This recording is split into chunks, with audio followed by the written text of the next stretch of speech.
तो झारखंड बोर्ड के सभी छात्र छात्राओं का स्वागत है आपके अपने यूट्यूब चैनल लेके फॉर स्टडी में। तो फ्रेंड्स, इस वीडियो में मैं आप सभी के लिए Jharkhand board class 12th economics model set 1 का सॉल्यूशन लेकर आया है। तो क्लास 12th वाले सभी छात्र छात्राएं इस वीडियो में शुरू से लेकर अंत तक बने रहिएगा, क्योंकि आप सभी का फर्स्ट टर्म एग्जाम दिसंबर में इसी साल होने वाला है। उसके लिए इन सारे मॉडल क्वेश्चनों का सॉल्यूशन देखना आप सभी के लिए बहुत ज़्यादा फायदेमंद रहने वाला है। जी हाँ दोस्तों, आप सभी जानते हैं मॉडल क्वेश्चन 5 सेट करके जारी किया गया है क्लास 12th और 10th सभी क्लास के लिए। तो देखिए, हम लोग क्लास 12th के मॉडल सेट इकोनॉमिक्स सेट 1 को देखने वाले, जिसमें 40 क्वेश्चन है 40 मार्क्स के लिए। और आपको एग्जाम में भी यही क्वेश्चन पूछा जाए तो आर्ट्स और साइंस दोनों स्ट्रीम्स वाले जरूर देखिएगा। जो भी छात्र छात्राएं जिसका इकोनॉमिक्स सब्जेक्ट है, सभी विद्यार्थी क्लास 12th वाले 12वीं के छात्र छात्राएं वीडियो में अंत तक बने रहिएगा। और सारे प्रश्नों का जो सोल्यूशन मैं आप सभी को यहाँ पर बताने वाले हैं, एक बार पढ़ लीजिएगा, याद कर लीजिएगा। और आपके पास प्रिंट आउट निकाला हुआ है तो टिक लगा लीजिएगा, या फिर आप कॉपी में नोट डाउन कर लीजिएगा, इस पीडीएफ को डाउनलोड कर लीजिएगा। इस पीडीएफ को मेरे टेलीग्राम चैनल पर मिल जाएगा विथ आंसर, तो इसलिए टेलीग्राम चैनल पर जरूर जुड़िएगा, जिसका लिंक इस वीडियो को डिस्क्रिप्शन बॉक्स पर भी आपको मिल जाएगा। तो चलिए दोस्तों, इस वीडियो को शुरू करते हैं। देखिए, हम लोग विषय अर्थशास्त्र देख रहे हैं क्लास 12th के लिए। 40 क्वेश्चन देखेंगे 40 मार्क्स के लिए। यह है मॉडल सेट 1। तो चलिए, पहला क्वेश्चन देखिएगा दोस्तों। पहला क्वेश्चन यहाँ पर पूछा गया है कि दो वस्तुएं एक्स तथा वाई के लिए उत्पादन संभावनाएं इस प्रकार दी हुई है। देखिए, वस्तु एक्स का पहला दिन 0, दूसरा दिन 1, 2, 3, 4 इस तरह से उत्पादन हो रहा है। वस्तु वाई का देखिएगा, पहला दिन 10, फिर 8, 6, 4 और 2, 0 इस टाइप का उत्पादन हो रहा है। तो क्वेश्चन पूछा गया है कि तो उत्पादन संभावना वक्र का आकार कैसा होगा, मतलब किस टाइप का वक्र बनेगा। ऋणात्मक ढाल तथा मूल बिंदु की ओर अवतल, ऋणात्मक ढाल तथा मूल बिंदु की ओर उत्तल, या फिर ऋणात्मक ढाल तथा एक सरल रेखा, या धनात्मक ढाल तथा एक सरल रेखा। तो क्वेश्चन नंबर 1 का आपका आंसर हो जाएगा दोस्तों, ऋणात्मक ढाल तथा एक सरल रेखा बनेगा। क्यों? क्योंकि पहला में देखिए बढ़ रहा है, लेकिन दूसरा वाला में क्या हुआ, घट रहा है। तो इस प्रकार से ऋणात्मक हो जाएगा, ऋणात्मक ढाल बनाएगा, एक सरल रेखा बनाएगा। तो चलिए नेक्स्ट सवाल देखिएगा, इसे याद कर लीजिएगा दोस्तों। दूसरा सवाल देखिएगा, निम्नलिखित में से कौन अर्थव्यवस्था की एक केंद्रीय समस्या है? क्या बचत हो, क्या उपभोग हो, क्या निवेश हो, किसके लिए उत्पादन हो? तो 4 ऑप्शन है। तो क्वेश्चन नंबर 2 का आपका आंसर हो जाएगा, किसके लिए उत्पादन हो। आखिर की यही सबसे बड़ा समस्या होता है, अर्थव्यवस्था के केंद्रीय समस्या है। नेक्स्ट सवाल देखिएगा, अर्थव्यवस्था में शब्द व्यष्टि और समष्टि का प्रयोग सर्वप्रथम किस अर्थशास्त्री ने किया था?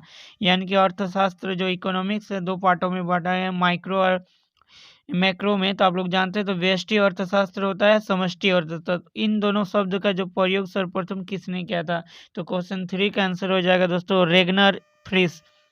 यह दोस्तों रेगनर फ्रिस ने किया था, तो इसे याद रखिएगा, ऑप्शन बी। चलिए नेक्स्ट सवाल देखिएगा, क्वेश्चन नंबर 4। एक किसान खेती की जुताई के लिए ट्रैक्टर और हल बैल के लिए किसी एक तकनीक का चयन करता है। उसका यह चयन अर्थव्यवस्था की किस केंद्रीय समस्या से मेल खाता है?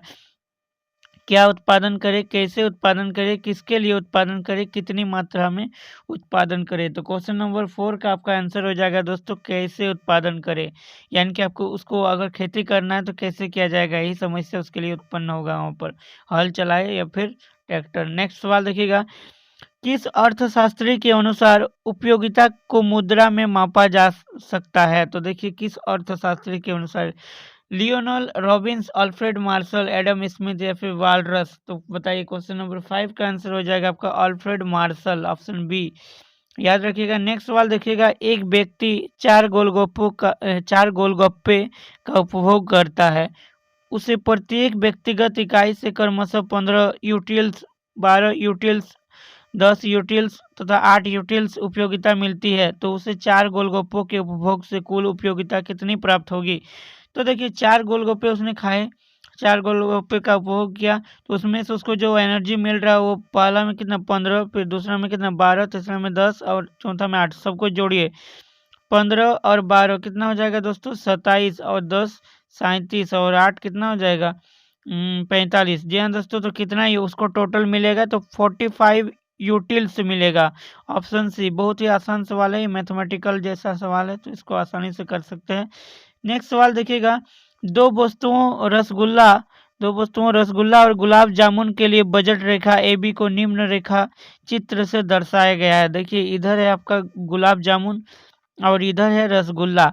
तो यहाँ पर देखिए ए में गुलाब जामुन के पास दिया है, बी में क्या है रसगुल्ला के पास है। तो इस टाइप से सीधा खींचा गया है। इससे क्या पता चलता है, तो देखिएगा इन दो वस्तुओं की कीमतें क्रमशः पी आर और पी जी, मतलब एक गुलाब जामुन है और एक क्या है रसगुल्ला है। तो ये रसगुल्ला गुलाब जामुन। तो बजट रेखा की ढाल क्या होगी, मतलब किसका ज्यादा है। तो देखिए गुलाब जामुन किधर है, इधर है ये वाला है। तो गुलाब जामुन का बेसिकली ज्यादा ही होगा, होना चाहिए। रसगुल्ला का जो कम होगा क्योंकि वो नीचे की ढाल आया है। तो कौन सा ऑप्शन होगा, तो क्वेश्चन नंबर 7 का आपका आंसर हो जाएगा क्या दोस्तों।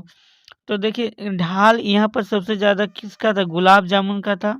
लेकिन वो धीरे धीरे किधर आ गया, मोड़ के, मतलब मान के चलिए ये अगर 100 रुपया है और इसका मान के चलिए 50 रुपया था, तो ये धीरे धीरे कम होते होते क्या इसके पास आ गया। यानी कि सबसे हाईएस्ट में कौन होगा, ऊपर में ऑप्शन नंबर ए हो जाएगा रसगुल्ला, जो कि वो गुलाब जामुन से ऊपर चला जाएगा। तो P R by P G याद रखिएगा इस प्रकार से।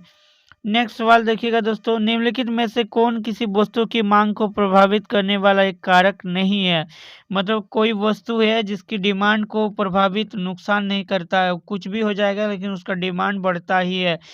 वस्तु की कीमत, देखिए ये तो कारण नहीं हो सकता। वस्तु की कीमत अगर बढ़ेगा तो आदमी उसका ज़्यादा कर देने से उसका मांग घट जाएगा। संबंधित वस्तु की कीमत, उपभोक्ता की आय या साधनों की कीमतें। तो बताइए क्वेश्चन नंबर 8 का आपका आंसर हो जाएगा दोस्तों साधनों की कीमतें। इसका मतलब है दोस्तों, अगर मान के चलिए आपके घर में आपको गर्मी लग रहा है बहुत ज़्यादा और पंखा का रेट, आपको पंखा आपका उसका मांग जो है डिमांड आपको बढ़े, जितना भी उसका प्राइस कर दिया जाएगा उस पर कोई भी डाउट नहीं आए, लेकिन उसको आपको लेना ही पड़ेगा क्योंकि वो साधनों की कीमत है, आपका साधन है। और साधनों की कीमत एक प्रकार से जैसे पेट्रोल डीजल गाड़ी वगैरह में कितना भी बढ़ा दिया जाए रेट वगैरह, कितना भी महंगा हो जाए, लेकिन वस्तु की मांग पर उस पर कोई भी प्रभाव नहीं पड़ता। इस प्रकार से भी आप लोग दिमाग लगा लीजिएगा और इसे याद रखिए। नेक्स्ट सवाल देखिएगा, यदि वस्तु एक्स की कीमत कम होने से वस्तु वाई की मांग कम हो जाती है तो इन दो वस्तुओं को क्या कहा जाएगा। मान के चलिए कोई एक एक्स वस्तु था, तो इसकी कीमत कम होने पर वाई वस्तु की मांग कम हो जाती है, मतलब वाई की भी मांग कम हो जाती है। तो क्या प्रतियोगी वस्तुएं, पूरक वस्तुएं, असंबंधित वस्तुएं, घटिया वस्तुएं। तो क्वेश्चन नंबर 9 का आंसर आपका हो जाएगा दोस्तों ऑप्शन नंबर ए प्रतियोगी वस्तुएं, मतलब दोनों का कंपटीटर था। अगर मान के चलिए आप बजाज का फैन ले रहे हैं और आपके पास है उषा का फैन, दोनों अलग अलग फैन है, आपको समझा देते थोड़ा सा। तो देखिए बजाज वाला में क्या है, बजाज मान के चलिए एक्स है वाई है।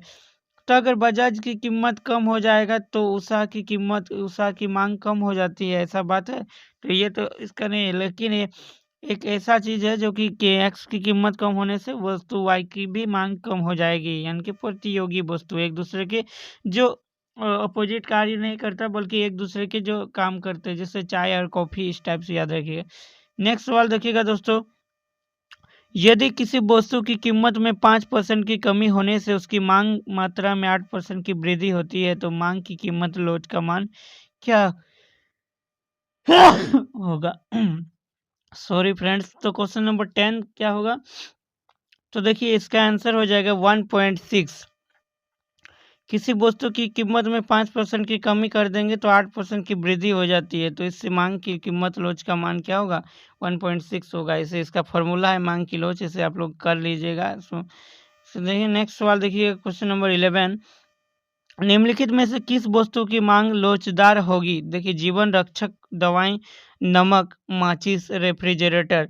क्वेश्चन नंबर 11 का आपका आंसर हो जाएगा दोस्तों रेफ्रिजरेटर का मांग लोचदार होगी, मतलब इसका मांग कितने भी घट जाएगा बढ़ जाएगा इसका डिमांड, लेकिन डिमांड नहीं घटेगा। तो नेक्स्ट सवाल देखिएगा, निम्न, यहाँ पर एक मिनट, निम्न रेखा चित्र में मांग रेखा ए बी के बिंदु जी पर मांग की लोच क्या होगी। तो देखिए कौन सा फिगर कहाँ पर है यार, इसका कोई, हाँ यहाँ पर देखिए ए बी है, यहाँ पर जी, जी का मान पर क्या प्रभाव पड़ रहा है, मतलब कीमत यहाँ पर था, यहाँ पर आप सभी कीमत देख सकते हैं। एक मिनट, यहाँ देखिए कीमत है, यहाँ मात्रा है, मतलब ये जी पर क्या होगा अधिक धनात्मक, यहाँ क्या मांग हो रहा है। तो चलिए कौन सा क्वेश्चन था, क्वेश्चन नंबर 12। तो निम्न रेखा चित्र में मांग रेखा AB के बिंदु G पर मांग की लोच क्या होगी? तो क्वेश्चन नंबर 12 का आंसर आपका हो जाएगा ऑप्शन नंबर डी, 1 से अधिक होगी, क्योंकि ऊपर की ओर है, G2 कहाँ है, यहाँ पर है, तो 1 से अधिक ही होगा। नेक्स्ट सवाल देखिएगा, किस प्रकार की वस्तु की कीमत बढ़ने पर उपभोक्ता उस वस्तु की अधिक मात्रा खरीदना चाहता है? मतलब कौन सा ऐसा वस्तु है जिसका कीमत बढ़ने पर उपभोक्ता जो है लेने वाला उसे अधिक खरीदना चाहेगा? तो जीवन रक्षक दवाएं, विलासिता वस्तु, आवश्यक वस्तु या फिर गिफिन वस्तु। तो क्वेश्चन नंबर 13 का आपका आंसर हो जाएगा दोस्तों इसका कि गिफिन वस्तुएं जो है उसका कीमत बढ़ने पर आदमी उसे और ज़्यादा खरीदेंगे, उसकी मात्रा ज़्यादा लेंगे। तो क्वेश्चन नंबर 14 देखिएगा, यदि एक उपभोक्ता एक वस्तु पर अपनी आय का एक बड़ा हिस्सा खर्च करता है, मतलब एक आदमी है जो कि किसी भी वस्तु को खरीदने के लिए उसका जो इनकम है उसका एक बड़ा हिस्सा उसके लिए खर्च करता है, तो उस वस्तु की मांग क्या होगी? बेलोचदार होगी, पूर्णतया बेलोचदार, पूर्णतया लोचदार या फिर सापेक्षिक लोचदार। तो क्वेश्चन नंबर 14 का आपका आंसर हो जाएगा दोस्तों बेलोचदार, मतलब उसका बहुत ज़्यादा डिमांड था जिसके कारण से उसे लेना ही पड़ रहा है। जैसे आप बाइक लीजिएगा, आपके पास जितना पैसा रहेगा, जितना आपका कमाई, उससे खर्चा करना ही पड़ेगा। नेक्स्ट सवाल, औसत स्थिर लागत वक्र का आकार होता है, कैसा होता है? ऋणात्मक ढाल की एक सरल रेखा, धनात्मक ढाल की एक सरल रेखा, आयताकार, परवलय या गोलाकार। तो क्वेश्चन नंबर 15 का आपका आंसर हो जाएगा दोस्तों आयताकार, परवलय। नेक्स्ट सवाल देखिएगा, प्रवर्ती साधन का औसत उत्पाद बढ़ता है जब सीमांत उत्पाद औसत उत्पाद से अधिक होता है या फिर सीमांत उत्पाद औसत उत्पाद से कम होता है? तो सी या डी कौन सा ऑप्शन होगा बताइए। क्वेश्चन नंबर 16 का आपका आंसर हो जाएगा जब सीमांत उत्पाद औसत उत्पाद से अधिक होता है। तो देखिए दोस्तों पूरे एक्सप्लेन में नहीं करूँगा क्योंकि बहुत ज़्यादा वीडियो लंबा हो जाएगा, तो इसलिए आप लोग को आंसर डायरेक्ट बता दूं ताकि आपको समझ में आ जाए और आप लोग एक बार जरूर देख लीजिएगा। क्वेश्चन नंबर 17 का, कुल उत्पादन अधिकतम होता है जब सीमांत उत्पादन का मान क्या होता है? 0 हो जाता है, ऋणात्मक होता है या फिर धनात्मक या फिर अधिकतम। तो क्वेश्चन नंबर 17 का आपका हो जाएगा दोस्तों 0। जी हाँ दोस्तों, 0 जब हो जाएगा कुल उत्पादन अधिकतम होता है जब सीमांत उत्पादन का मान 0 हो जाता है। चलिए नेक्स्ट सवाल देखिएगा, ये एक फार्मूला बेस्ड क्वेश्चन पूछा है, यदि कुल उत्पाद यानी कि जिसे हम लोग टीपी कहते हैं, टोटल प्रोडक्शन तथा प्रवृत्ति साधन की मात्रा क्यू है तो औसत उत्पाद का सूत्र क्या होगा? तो क्वेश्चन नंबर 18 का आपका आंसर हो जाएगा टीपी बाई क्यू, याद रखिएगा टीपी बाई क्यू। नेक्स्ट सवाल देखिएगा, यदि कुल उत्पाद टीपी तथा प्रवृत्ति साधन की मात्रा क्यू है तो सीमांत उत्पाद का सूत्र। तो देखिए सीमांत उत्पाद निकालने का सूत्र क्या है? तो देखिए delta TP by delta Q, इसे याद रखिएगा इस तरह से। नेक्स्ट सवाल देखिए क्वेश्चन नंबर 20, जब औसत लागत सीमांत लागत से कम होती है तब औसत लागत क्या होती है? बढ़ती है, स्थिर रहती है, घटती है या न्यूनतम होती है? तो क्वेश्चन नंबर 20 का आपका आंसर क्या हो जाएगा? बढ़ती है। चलिए नेक्स्ट सवाल देखिएगा, परिवर्तनशील अनुपातों का नियम उत्पादन के लिए कितने स्तर की व्याख्या करता है? तो क्वेश्चन नंबर 21 का आपका आंसर हो जाएगा दोस्तों 3। परिवर्तनशील अनुपातों का नियम उत्पादन के 3 स्तरों की व्याख्या करता है। नेक्स्ट सवाल देखिएगा 22, अल्पकालीन औसत लागत वक्र का आकार होता है उल्टा यू आकार, एक सरल रेखा या फिर आयताकार, परवलय। तो क्वेश्चन नंबर 22 का आपका आंसर हो जाएगा दोस्तों यू आकार। कैसा होता है? यू आकार, याद कर लीजिएगा। इम्पोर्टेंट सवाल है सभी के सभी इकोनॉमिक्स का। निम्नलिखित में से कौन स्थिर लागत का एक उदाहरण है? स्थायी कर्मचारी का वेतन, प्रति इकाई बिजली बिल, दैनिक मजदूर की मजदूरी, कच्चे माल पर व्यय। तो क्वेश्चन नंबर 23 का आपका आंसर हो जाएगा दोस्तों स्थायी कर्मचारी का वेतन। जो स्थायी कर्मचारी का वेतन रहता है वो स्थिर रहता है, उसमें किसी भी प्रकार का कोई भी चेंजेस नहीं होता है, क्योंकि आप सभी देख सकते हैं कच्चे माल पर व्यय भी टाइम पर चेंज हो जाते हैं, प्रति इकाई बिजली बिल पर भी चेंज आते हैं, दैनिक मजदूर की भी मजदूरी, लेकिन जो वेतन स्थायी कर्मचारी का उसका वेतन पर कोई भी चेंजेस नहीं होता है, स्थिर रहता है। तो नेक्स्ट सवाल देखिएगा, औसत लागत और सीमांत लागत आपस में बराबर होती है जब औसत लागत बढ़ती है, घटती है, अधिकतम होती है या फिर निम्नतम होती है? तो क्वेश्चन नंबर 24 का आपका आंसर हो जाएगा दोस्तों निम्नतम होती है तभी। नेक्स्ट सवाल देखिएगा क्वेश्चन नंबर 25। किसी वस्तु की प्रति इकाई बिक्री से एक उत्पादक को प्राप्त राशि क्या कहलाती है?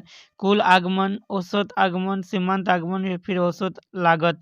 तो क्वेश्चन नंबर 25 का आपका आंसर हो जाएगा ए, कुल आगमन, कुल आगम।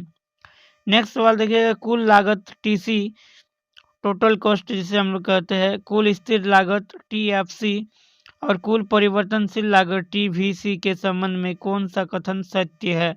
तो क्वेश्चन नंबर 26 का आपका आंसर हो जाएगा option number D, TFC equal to TC minus TVC, याद रखिएगा। चलिए नेक्स्ट सवाल देखिएगा क्वेश्चन नंबर 27। जब किसी वस्तु की मांग में वृद्धि होती है लेकिन पूर्ति में कोई परिवर्तन नहीं होता तब संतुलन कीमत में कमी होती है, वृद्धि होती है, कोई परिवर्तन नहीं होता है या इनमें से कोई नहीं। तो क्वेश्चन नंबर 27 का आपका आंसर हो जाएगा वृद्धि होती है। क्या होगी? वृद्धि हो जाएगा। नेक्स्ट सवाल देखिएगा यदि किसी वस्तु की मांग डी तथा पूर्ति एस हो तो बाजार संतुलन की शर्त होगी। तो क्या होगी? तो इसका जो फॉर्मूला है दोस्तों ये 28 का आपका आंसर याद कर लीजिएगा। ये डी इक्वल टू एस होता है। क्या होता है? डी इक्वल टू मतलब वस्तु की मांग बराबर पूर्ति होता है। नेक्स्ट सवाल देखिएगा किसी वस्तु का निम्नतम समर्थन मूल्य बाजार मूल्य से कम होता है, अधिक होता है या बराबर होता है या दुगुना कम होता है। तो क्वेश्चन नंबर 29 का आपका आंसर हो जाएगा अधिक होता है। बाजार मूल्य से क्या होगा? अधिक ही होगा ना। नेक्स्ट सवाल देखिएगा 30। निम्नलिखित में से कौन सा फलन पूर्ति के नियम को प्रदर्शित करता है? तो क्वेश्चन नंबर 30 का आपका आंसर हो जाएगा एस इक्वल टू, सॉरी दोस्तों, क्वेश्चन निम्नलिखित में से कौन सा फलन पूर्ति के नियम को प्रदर्शित करता है? इसका ऑप्शन नंबर ए राइट हो जाएगा क्योंकि एस जो होता है S equal to F P होता है, पूर्ति के फलन को यही दर्शाते हैं। नेक्स्ट सवाल देखिएगा मुक्त प्रवेश और निकास की स्थिति में एक पूर्ण प्रतियोगी बाजार में संतुलन कीमत के बराबर होती है। तो निम्नतम कुल लागत, निम्नतम औसत लागत, निम्नतम सीमांत लागत या फिर अधिकतम लागत। तो 31 का आपका आंसर हो जाएगा निम्नतम औसत लागत, याद रखिएगा। नेक्स्ट सवाल देखिएगा एक उत्पादक का उद्देश्य क्या होता है? जो प्रोडक्टर रहता है, वो जो प्रोडक्ट बनाता है वो उसका क्या मेन उद्देश्य रहता है? लाभ अधिकतम करना, लागत अधिकतम करना, आगम अधिकतम करना या फिर लाभ न्यूनतम करना। तो 32 का आपका आंसर बहुत ही सिंपल सवाल है, ये तो आप कोई भी इसमें कॉमन सेंस लगाना है दोस्तों। देखिए लाभ अधिकतम करना, कोई भी एक फैक्ट्री का मालिक अपना फैक्ट्री में प्रोडक्ट बनाएगा तो किस लिए? लाभ अधिक से अधिक कमाए, उसी के लिए ना। चलिए नेक्स्ट सवाल 33। अल्पकाल में एक पूर्ण प्रतियोगी फर्म हानि प्राप्त करने के बावजूद उत्पादन जारी रखती है जब वस्तु की कीमत सीमांत लागत के बराबर होती है, औसत लागत के बराबर होती है, औसत परिवर्तनशील लागत से अधिक या इसके बराबर होती है या न्यूनतम औसत लागत के बराबर होती है। तो क्वेश्चन नंबर 33 का आपका आंसर हो जाएगा औसत परिवर्तनशील लागत से अधिक या इसके बराबर होती है। नेक्स्ट सवाल देखिएगा निम्नलिखित में से कौन पूर्ण प्रतियोगिता की एक विशेषता नहीं है? क्रेताओं और विक्रेताओं की अधिक संख्या, मुक्त प्रवेश और निकास की सुविधा, सरकार का कोई हस्तक्षेप नहीं, वस्तु की मांग बेलोचदार। तो 34 का आपका आंसर हो जाएगा वस्तु की मांग बेलोचदार, याद रखिएगा। चलिए नेक्स्ट सवाल देखिएगा 35। किस प्रकार की बाजार संरचना में किसी वस्तु का एक और केवल एक उत्पादक होता है? एकाधिकार, अपूर्ण प्रतियोगिता, पूर्ण प्रतियोगिता या फिर द्वैधाधिकार। तो क्वेश्चन नंबर 35 का आपका आंसर हो जाएगा एकाधिकार। नेक्स्ट सवाल देखिएगा निम्नलिखित में से कौन सा कथन पूर्ण प्रतियोगिता और एकाधिकार में स्पष्ट अंतर को व्यक्त करता है?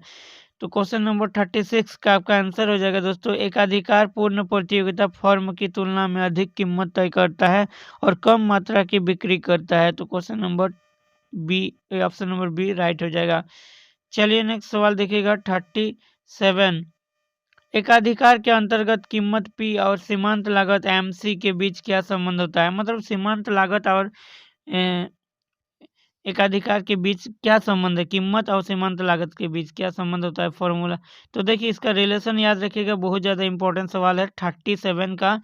इसका आंसर हो जाएगा P greater than M C, मतलब जो कीमत सीमांत लागत से हमेशा बड़े होते हैं। नेक्स्ट सवाल देखिएगा निम्नलिखित में से किस बाजार संरचना में कीमत और सीमांत लागत में समानता पाई जाती है? तो 38 का आपका आंसर हो जाएगा पूर्ण प्रतियोगिता बाजार में।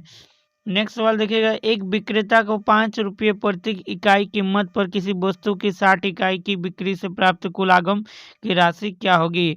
मतलब 5 इकाई टोटल, देखिए एक एक वस्तु का दाम 5 ले रहा है तो 60 इकाई टोटल 60 बेच रहा है तो कितना 300 रुपया होगा।